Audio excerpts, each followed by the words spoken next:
മുത്തുനബി സല്ലല്ലാഹു അലൈഹി വസല്ലമ തങ്ങളെ കാണണമെന്ന് വല്ലാത്ത ആഗ്രഹമായിരുന്നു ബിലാൽ തങ്ങൾക്ക്. പക്ഷെ ഉടുക്കുവാൻ വസ്ത്രമില്ല, കുളിക്കാൻ വെള്ളമില്ല. അർദ്ധരാത്രി വരെ കഠിനാധ്വാനം ചെയ്ത വിയർപ്പിന്റെ ഗന്ധവും, കിടന്നുറങ്ങുന്നതാണെങ്കിലോ ഒട്ടകങ്ങളുടെ കൂടെ, അതിൻ്റെ കാഷ്ടത്തിൻ്റെയും മൂത്രത്തിൻ്റെയും ഗന്ധവും ബിലാൽ തങ്ങൾ നടന്നു പോകുന്ന വഴിയിൽ ഇങ്ങനെ അടിച്ചു വീശുമായിരുന്നു. ഈ നിലയിൽ എങ്ങനെയാണ് തിരുസവിധത്തിലേക്ക് പോവുക? എങ്കിലും ഒരു രാത്രി ബിലാൽ തങ്ങൾ മുത്തുനബിയുടെ വീട്ടിലേക്ക് പോവുകയാണ്. അകത്തു നിന്ന് ചോദിക്കുന്നു ആരാണെന്ന്. ആ സമയം ബിലാൽ തങ്ങൾ പറയുന്നുണ്ട്, ഞാൻ ബിലാൽ ഇബ്നു റബാഹയാണ് നബിയെ. മുത്തുനബി പറയുന്നു, കേറി വരൂ ബിലാൽ.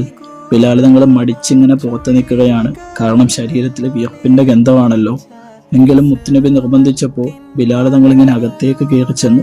ആ സമയം ഹബീബായ മുത്തുനബി സല്ലല്ലാഹു അലൈഹി വസല്ലമ തങ്ങൾ അവിടുത്തെ ശറഫാക്കപ്പെട്ട ആ ശരീരം കൊണ്ട് ബിലാൽ തങ്ങളെ ഇങ്ങനെ കെട്ടിപ്പിടിച്ചിട്ട് ആ കവളത്തേക്ക് ഇങ്ങനെ ചുംബനം കൊടുക്കുകയാണ്.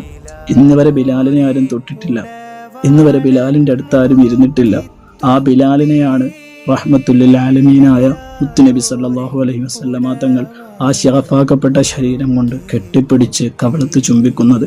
ഈ ഒരു സ്നേഹം മാത്രം മതിയായിരുന്നു ബിലാൽ തങ്ങൾക്ക് ചുട്ട പഴുത്ത മരുഭൂമിയിൽ ശത്രുക്കൾ നെഞ്ചിലേക്ക് കല്ലുകൾ കയറ്റിവെക്കുന്ന സമയം അഹദ് അഹദ് എന്ന് വിളിച്ചു പറയാൻ ഈ ഒരു സ്നേഹം മാത്രം മതിയായിരുന്നു.